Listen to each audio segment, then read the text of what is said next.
குயவனே குயவனே படைப்பின் காரணனே களிமண்ணான என்னையுமே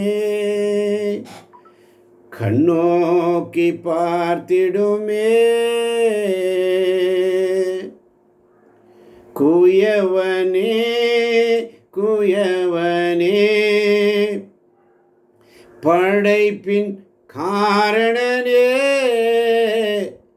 களிமண்ணான என்னையுமே கண்ணோக்கி பார்த்திடுமே.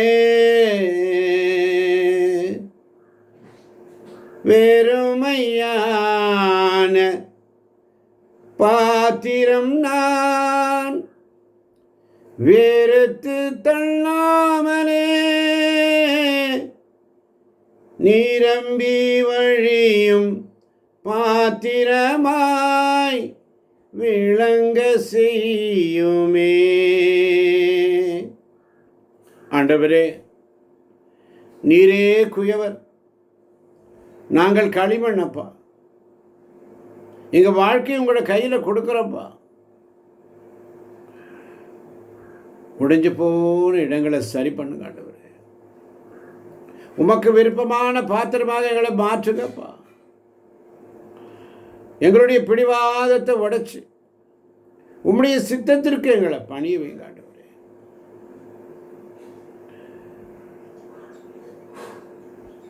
ஏசாயா 45 அதிகாரம் 9 மிக அழகாக சொல்லும். வாசிக்க கேட்போம். ஏசாயா 45:9. ஆமென். தன்னை உருவாக்கினவரை எதிர்த்து வழக்காடுபவனுக்கு ஐயோ கேடு. தன்னை உருவாக்கியவரோடு எதிர்த்து வழக்காடுபவனுக்கு ஐயோ கேடு. பானை ஓடுகளில் அவனும் ஓர் ஓடே. பானை ஓடுகளில் அவனும் ஒரு ஓடே. களிமண் குயவனிடம் நீ என்னை கொண்டு என்ன செய்கிறாய் என்றும் அவன் வனைத்தது அவனிடம் உனக்கு கைத்திறனே இல்லை என்று கூறுவதுண்டோ. ஆமென். ஆமென். இன்னைக்கு நம்ம அப்படிதான் கேட்டுருக்கிறோம். என்னை எதுக்கு ஆண்டவரே, எனக்கே இந்த வாழ்க்கை, எனக்கே இப்படி ஆச்சு, எனக்கு மட்டும் ஏன் இப்படி நடக்குது என்று சொல்லி வேதனைப்படாத. குயவன் வீணாக்க மாட்டார். உடைச்சு மறுபடி மீண்டும் அழகு செய்வார். ஆமென். அப்ப என்ன செய்யணும்? உடைய விடணும். உடைய விடு. வசனம் 4 அழகாக சொல்லுகிறது. வாசிக்கலாம். வசனம் 4. தாம் கையால் செய்த மண்கலம் சரியாக அமையாத போதெல்லாம் அங்க நிறுத்துங்க. அவர் விரும்புகிற மாதிரி நீ வளைஞ்சு கொடுக்கறது இல்லை. கெட்டுப்போன வாழ்க்கைன்னு வெட்கப்படாத. அவர் குயவன் கையில் கொடு. அவர் கையில் கொடுக்க மாட்டேங்கிறியே. தம் கையால் செய்த மண்கலம் சரியாக அமையாத போதெல்லாம் சரியாக அமைவதற்கு விட்டு கொடு.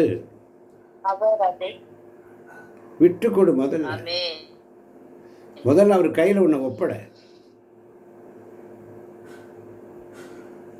அதுக்கப்புறம் தான் நீ ஒப்படைக்கணும். அதுக்கப்புறம் அவர் அதை தன் விருப்பப்படி வேறொரு களமாக வடித்துக் கொண்டிருந்தார். வேறொரு களமாக. கெட்டுப்போன வாழ்க்கைன்னு வெட்கப்படாதே. என் வாழ்க்கை முடிஞ்சு போச்சு, நான் அவ்வளோதான் சொல்லி வெட்கப்படாதே. ஆண்டவர் கையில் கொடுத்துரு. அவர் கையில் கொடுத்துரு. வசனம் 6 இன்னும் அழகா சொல்லுது பாருங்க. இஸ்ரேல் வீட்டாரே, இந்த குயவன் செய்வது போல் நான் உனக்கு செய்ய முடியாதா என்கிறார் ஆண்டவர். இந்த குயவன் கையில் உள்ள களிமண்ணை போல இஸ்ரேல் வீட்டார் நீங்கள் என் கையில் இருக்கிறீர்கள். இப்போ களிமண் குயவன்கிட்ட ஏன் இப்படி அழுத்துறேன்னு கேட்காது. அல்லேலூயா. அல்லேலூயா. எத்தனை பேருக்கு புரிகிறது? களிமண்ணை நசுக்கி அந்த இதில் வச்சு அப்படி அமுத்தி பண்ணணும். அந்த வடிவமைக்கும் போது களிமண் குயவன்கிட்ட ஏன் என்னை இப்படி போட்டு அழுத்துறேன்னு கேட்காது. அவர் கையில் இருக்கிற குயவனுக்கு அவன் விரும்புகிற மாதிரி அது வடிவு நீ விட்டு கொடுக்கணும். ஆமென். அல்லேலூயா. மன திரும்பு. 8ஆம் வசனம் மிக அழகாக சொல்ல நான் வாசிக்கிறேன். எனினும் குறிப்பிட்ட அந்த நாடு தன் தீய வழியிலிருந்து திரும்பாயின் நான் அதற்கு வருவிக்கு வந்த தீங்கை எண்ணி வருந்துவேன். ஒரே ஒரு திரும்புதல் கடவுளுடைய திட்டத்தையே மாற்றிடும். அல்லேலூயா. ஒரே ஒரு திரும்புதல். அப்படி பொறுமையாக இருக்கணும். எப்படியா பொறுமையாக இருக்கணும்? சக்கரத்தில் மண்ணை வச்சு சுற்றுறாரு ஆண்டவர். அது சுற்றணும், சுற்றி அந்த ஷேப் வரணும். சுற்றும் போது வலிக்கும். இந்த மண்ணை இறுக்கி பிடிக்கிற. ஏன் எனக்கு மட்டும் இவ்வளோ இருக்கும்? பயப்படாத. ஏன் இப்படி அழுக்கிறேன்னு கேட்காத. கொடுத்துறவர் கையில். ஏன் எனக்கு இவ்வளோ அழுத்தம் கொடுக்குற கேட்காத. உன்னுடைய ஒரு கீழ்ப்படிதல் கடவுளுடைய திட்டத்தையே மாற்றிடும். பொறுமையாக இரு. அந்த சக்கரை சுத்தம் போது மண்ணை வச்சு சுத்தம் போது வலி எடுக்கும், சுத்தும் போது வலிக்கும். ஆனால் அழகான பாத்திரமாய் வரும். புரியல? புரிஞ்சிருந்தா ஆமேன்னு சொல்லியிருப்பீங்க. உங்களுக்கு யாருக்குமே புரியல. விட்டு கொடுக்க மனசு இல்லை. உங்களால் அதை ஏற்றுக்கொள்ள மனப்பக்குவம் இல்லை. ஏன் எனக்கு இந்த அழுத்தம்? எனக்கு மட்டும் ஏன் இந்த கஷ்டம்? ஐயோ எனக்கு. அதனால தான் தன்னை உருவாக்கியரோடு வழக்காடுபவனுக்கு ஐயோ. ஆமன் வாழ்ந்திருக்கிறேன். மியூட் போடாதவங்க தயவுசெய்து மியூட் போட்டுக்கோங்க. அதனால தான் 11-12 வசனம் மிக அழகாக சொல்லும். வாசிக்கலாம். ஆகையால்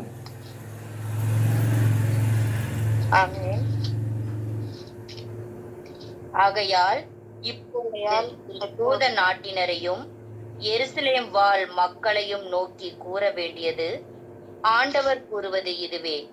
உங்களுக்கு எதிராய் வரப்போகும் தீமைக்கு வடிவம் கொடுத்து கொண்டிருக்கிறேன். உங்களுக்கு எதிராய் ஒரு திட்டம் தீட்டுகிறேன். ஆதலால் நீங்கள் ஒவ்வொருவரும் உங்கள் தீய வழியிலிருந்து திரும்புங்கள். உங்கள் வழிகளையும் செயல்களையும் திருத்திக் கொள்ளுங்கள். அவர்களோ இதெல்லாம் சொல்லி பயனில்லை. எங்கள் திட்டப்படியே நாங்கள் நடப்போம். நாங்கள் ஒவ்வொருவரும் எங்கள் தீய இதயத்தின் பிடிவாதப்படியே செயல்படுவோம் என்பார்கள். ஆமென். ஆமென்.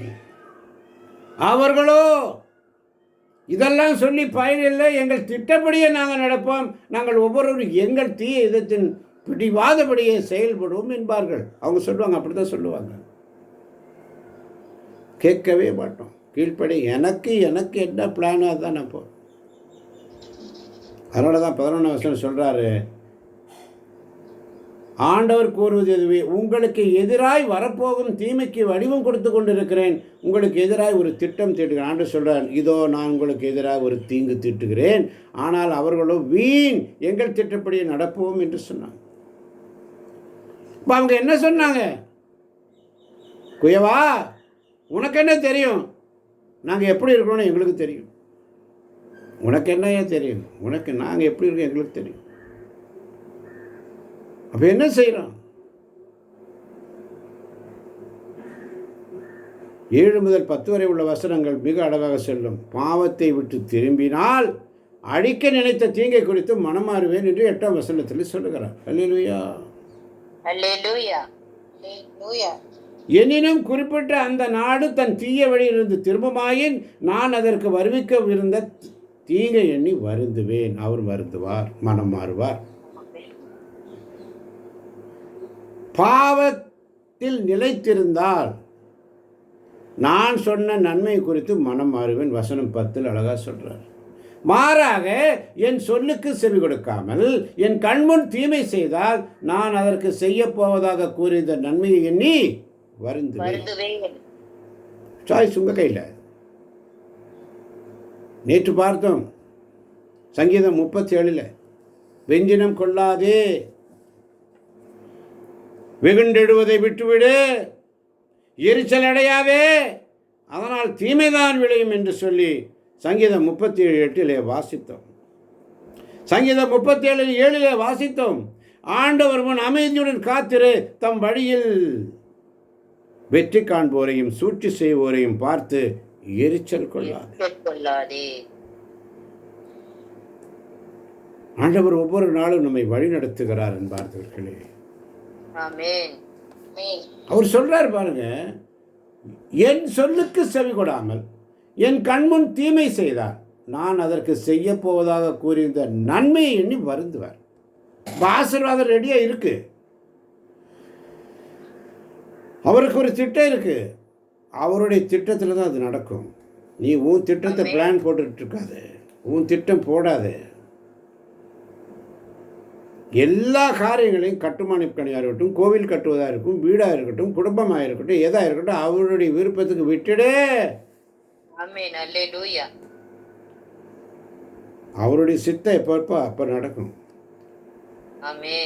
என் சித்தம் அல்ல, உன் சித்தத்தின்படி ஆகட்டும் என்று சொல்லி உன் கடமையை நீ செஞ்சுட்டேவா, ஜெபிச்சுட்டே டெய்லி ஜெபம் பண்ணு, ஆராதனை சுதி எடுத்துட்டே, ஆண்டவரே உம்முடைய சித்தம் நடக்கட்டும், உம்முடைய சித்தத்தின்படி ஆகட்டும், உன் சித்தத்தின் வாழ்க்கை ஸ்தோத்திர பலி மட்டும் புலம்பாத. அவருக்கு தெரியும் பிள்ளைக்கு எப்போ என்ன கொடுக்கணும். தாய் தன் பிள்ளையை தேற்றுவது போல் நான் உன்னை தேற்றுவேன். தாய் தன் பிள்ளையை தகப்பன் தன் பிள்ளையை தோளின் மேல் சுமப்பது போல் நான் உன்னை சுமப்பேன். தாயும் தந்தையும் சேர்ந்து அப்பான்னு கூப்பிட ஆசை எனக்கு. உடைந்த பாத்திரம் நான், அது உமக்கே தெரியும். உடைந்த பாத்திரம், ஒரு குலைந்த பாத்திரம், அது உமக்கே தெரியும். உங்கள் கையில் இருக்கிறப்பா, நீங்கள் என்ன வழி நடத்துங்கப்பா. தேவகுமாரா கொஞ்சம் நினைச்சிடுங்க. தேவகுமாரா என்ன நினைச்சிடுங்க. நீங்க நினைச்சா ஆசீர்வாதம் தான். என்ன மறந்தா எங்கே போவேன் நான். உடைந்த பாத்திரம் நான், அது உமக்கே தெரியும். தேவன் பயன்படுத்துகிறீர், இந்த உலகே அறியும். உடைந்த பாத்திரம் நான், அது உமக்கே தெரியும். தேவன் பயன்படுத்துகிறீர், இந்த உலகே அறியும். உதவாத எண்ணில் உறவானீர், நீங்க இல்லாம என் உலகம் இயங்காதே. உதவாத எண்ணில் உறவானீர், நீங்க இல்லாம என் இதயம் இயங்காதே. நீங்க இல்லாம என் இதயம் இயங்காதே. தேவகுமாரா கொஞ்சம் நினைச்சிடுங்க.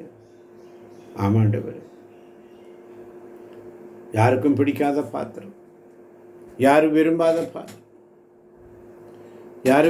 பாத்திரம் உங்கள் கையில் இருக்கிறப்பா, உங்கள் கையில் இருக்கிற களிமண்ணை போல இருக்கிறப்பா, உம்முடைய சித்தப்பண்ணி அதை மாற்றுங்கப்பா. நீங்கள் வணைய மாட்டேன். நீர் என்னை வணையும் போது நான் புதிய பலனாய் மாறுகிறேன், புது படைப்பாய் மாறுகிறேன். அமையாத போதெல்லாம் வேறொரு களமாக நீர் மாற்றிக்கொண்டிருக்க. நீர் என்னை அழைத்தீர் உன் சேவைக்காய். உம்முடைய சேவைக்காய் எங்களை அழைத்திருக்கிற இப்போ இருக்கின்ற ஒவ்வொரு பிள்ளைகளையும் உம்முடைய ஊழியத்தை செய்வதற்காக நீர் அழைத்திருக்கிறீர். அழைத்தவர் உண்மை உள்ளவர். அழைத்தவர் அறிந்தே அழைத்தார். அழைத்தவர் யார் என்று அறிந்து கொள்ள வேண்டும். அழைத்தவரை புறக்கணிக்க கூடாது. அழைப்பு பெற்றவர்களோ அழைப்பை ஏற்றுக்கொள்ளவில்லை, புறக்கணித்தார்கள். சாக்கு போக்கு சொல்லி போனாங்க. ஐயோ, நான் ஏர்மாடு வாங்கியிருக்கிறேன், ஓட்டி செல்ல வேண்டும். ஐயோ, எனக்கு இப்போதான் கல்யாணம் ஆயிருக்கு, என் வேலையை பார்க்கணும். இப்படியாக சொல்லி இப்போ தான் லேண்டு வாங்கியிருக்கிறேன், நிலம் வாங்கியிருக்கிறேன், அதை பார்க்க போகணும், இதை பார்க்க போகணும்னு சொல்லி விருந்து ரெடியாக இருக்கு. விருந்துக்கு அழைக்கப்பட்டவர்களோ அநேகர், தெரிந்து கொள்ளப்பட்டவர்களோ ஒரு சிலர். பணியாளர்களை பார்த்து சொல்லுவார், நீ போய் சாலை ஓரங்களில் ரோட்டு ஓரங்களில் யார் முடமை யார் இருந்தாலும் எல்லாத்தையும் பிடிச்சி கூட்டிட்டு வா. அழைக்கப்பட்டவர்களோ அழைப்பை இழந்து போனார்கள், எல்லாரையும் கூட்டிட்டு வா. பணியாளர் அப்படியே செய்கிறான். ரோட்டில் போகிறவங்க வர்றவங்க பார்க்குறவங்க எல்லார்ட்டையும் பேசுகிறான், எல்லார்ட்டையும் கூப்பிடுறான், வாங்க வாங்க வாங்க விருந்துக்கு வாங்கன்னு கூப்பிடுறான். விருந்து எப்படி இருக்குன்னு அவங்களுக்கு தெரியாது. ஆனால் அழைத்தவர் உண்மை உள்ளவர் என்று சொல்லி நம்பி வராங்க. பணியாளன் சொல்வான், இன்னும் இடம் இருக்கிறது, இன்னும் இடம் இருக்கிறது. அழைப்பு பெற்றவர்களோ அழைத்தவரை அறியவில்லை. அழைத்தவர் யார் என்று அறிந்து கொள்ள வேண்டும். அப்படிப்பட்ட ஞானத்தை எங்களுக்கு கொடுங்கப்பா. குயவன் கையில் இருக்கிற களிமண்ணை போல நாங்கள் இருக்கிறோம்ப்பான்னு சொல்லி நீங்கள் எங்களை மாற்றுங்க ஆண்டவரே, நீங்கள் எங்களை மாற்றுங்கப்பான்னு சொல்லி ஒவ்வொரு நாளும் தாங்கி நடத்திடும் கிருபை உயர்வானது. எவ்வொரு தீங்கும் என்னை சேதமில்லாமல் காத்து தினம் நடத்துகின்றது. அது காலை நேரம் புதிதானது, என்னை கரம் பிடித்து நடத்துகின்றது. அது காலை நேரம் புதிதானது, என்னை கரம் பிடித்து நடத்துகின்றது. கிருபை, தேவ கிருபை, அவர் கிருபை எனக்கு போதும். மகிமை, தேவ மகிமை, அவர் மகிமை எனக்கு வேண்டும் சொல்லி உங்கள் நேசம் பெருசப்பா, உங்கள் பாசம் பெருசப்பா. உங்கள் பாசம் புரியாமல் நான் உதாரியாக திரியிறேன்ப்பா, என்னை ஏற்றுக்கங்கப்பான்னு சொல்லி அந்த நாள் முழுவதும் எங்களை வழிநடத்துங்க ஆண்டவரே. நீரே வழிநடத்தப் போவதற்காய் நன்றி ஆண்டவர். இதை கேட்கப் போகின்ற ஒவ்வொரு பிள்ளைகளையும் நீ நிறைவாய் ஆசீர்வதிக்கப் போவதற்காய் நன்றி அப்பா. உடைய மனக்கண்களை திறந்திரணும், உள்ள கதவுகளை திறந்திரணும் அப்பா. பாடுகளோடு வேதனையோடு வந்திருக்கின்ற பிள்ளைகள், எத்தனையோ எண்ணங்கள், ஏக்கங்கள், கவலைகள், கண்ணீர்கள், விண்ணப்பங்கள் உமக்கு தெரியும் ஆண்டவரே. எங்களுடைய விண்ணப்பங்கள் எல்லாம் உமக்கு தெரியும். எங்கள் விண்ணப்பத்தை கேட்பவர், கண்ணீரை காண்பவர், சுகம் தருபவர். ஆமாண்டவரே, இதோ உங்களோட சமூகத்தில் நிற்கிறோப்பா, வெறுங்கையோடு நிற்கிறோம் ஆண்டவரே. நீர் எல்லாம் செல்ல வல்லவராக இருக்கிறீர் ஆண்டவரே. இதை கேட்க போன்ற பிள்ளைகளை ஆசீர்வதி, கேட்டுக்கொண்டிருக்கின்ற பிள்ளைகளை நிறைவாய் ஆசீர்வதிப்பதற்காக நன்றி ஆண்டவரே. இயேசு கிறிஸ்துவின் நாமத்தில் ஜெபிக்கிறோம் எங்கள் ஜீவனுள்ள நல்ல பிதாவே. ஆமென். ஆமென்.